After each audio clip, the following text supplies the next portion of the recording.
दोस्तों, welcome to our YouTube channel. मैं अमन फिर से एक इम्पोर्टेंट वीडियो लेकर आया हूँ। यह वीडियो सेमेस्टर 2 एमजे पेपर 2 वाले स्टूडेंट के लिए हेल्पफुल होंगे जिनका पॉलिटिकल साइंस है। आई होप यह क्लास आपको बहुत अच्छा लगेगा।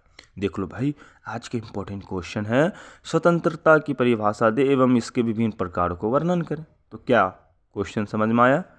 फ्रीडम का परिभाषा देना है और इसके विभिन्न प्रकार का वर्णन करना है। ठीक है, चलिए ये चीज़ अगर जब समझ में आ गई है तो आगे हम बात करें। चलिए देखिए, स्वतंत्रता का अर्थ है कि किसी व्यक्ति या समूह का बिना किसी बाधा या प्रतिबंध के अपने विचारों, कार्यों और निर्णयों को लेने का अधिकार हो। जैसे कोई भी विचार हो, निर्णय लेने का अधिकार होना चाहिए। ठीक है, यह किसी भी व्यक्ति की स्थिति को दर्शाता है। मान लीजिए कोई भी स्वतंत्र कब हो सकता है? स्वतंत्र कहने का मतलब क्या? मतलब भाई कुछ भी तुम अपने मन से कर सकते, अपने लिए।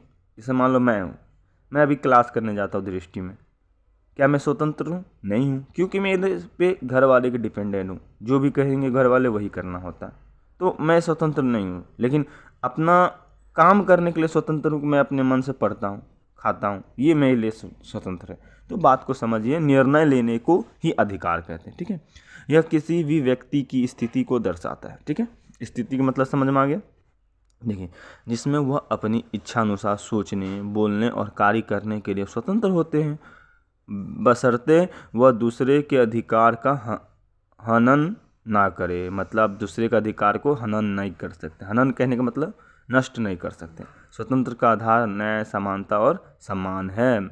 ठीक है, अनुच्छेद 12 से लेकर 22 तक में वर्णन है। भाग याद करेंगे तो भाग 3 में भी वर्णन है। ठीक है, चलिए अब बात करते हैं स्वतंत्रता का विभिन्न प्रकार। ठीक है, पहला व्यक्तिगत स्वतंत्रता। देखिए क्या होता है इसमें, व्यक्ति को अपने जीवन के निर्णय खुद लेने का अधिकार है। जैसे विचार स्वतंत्रता, धर्म की स्वतंत्रता, कार्य करने की स्वतंत्रता। देखिए मान लीजिए हमें पढ़ना है यूपीएससी और हमें कोई बोलता है क्रिकेटर बनना, तो क्या ये व्यक्तिगत स्वतंत्रता है?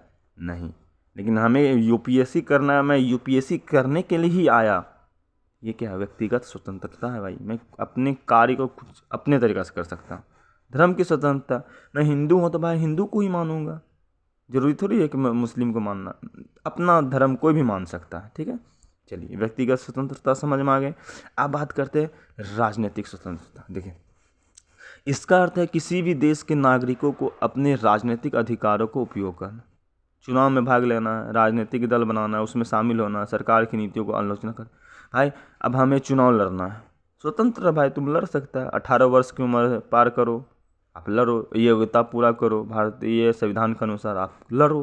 राजनीतिक दल बनाना चाहते बनाओ, उसमें शामिल होना चाहता हो जाओ, सरकार की नीति की आलोचना करना कर सकता है, लेकिन सबका लिमिटेड है।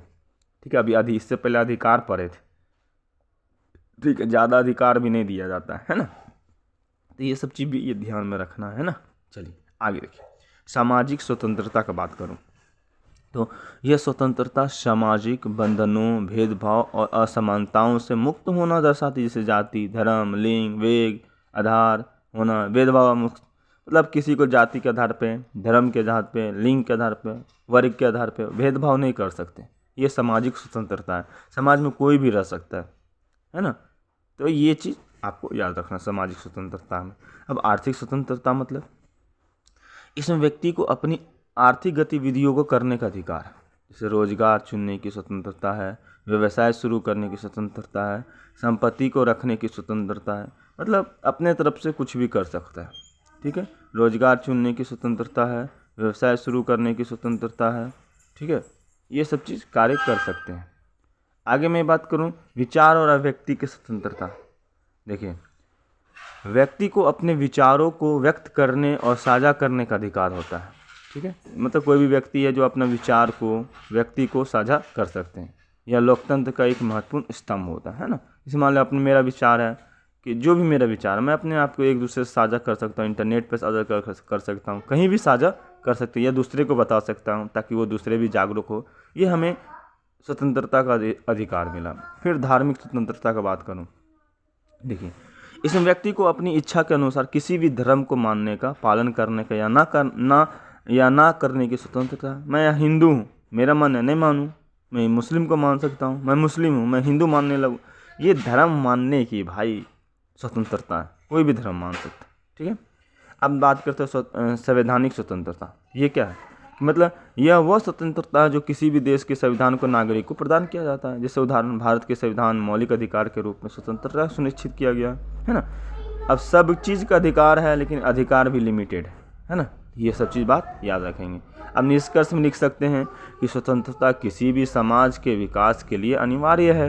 यह व्यक्ति को अपने जीवन को बेहतर तरीके से जीने, नवाचार करने, समाज में योगदान देने, न्याय तथा समानता को प्रोत्साहित करने में मदद करती है। स्वतंत्रता का उपयोग तभी सार्थक है जब वो जिम्मेदारी के साथ हो। तब तक वो सही है जब तक जिम्मेदारी के साथ होता है। तो इस तरह से आप आंसर लिखिए, आपको 100% नंबर मिलेगा। ठीक है, समझ गए होंगे बातों को। फिर मिलते हैं नेक्स्ट वीडियो में, तब तक के लिए बाय बाय। जय हिंद, जय भारत।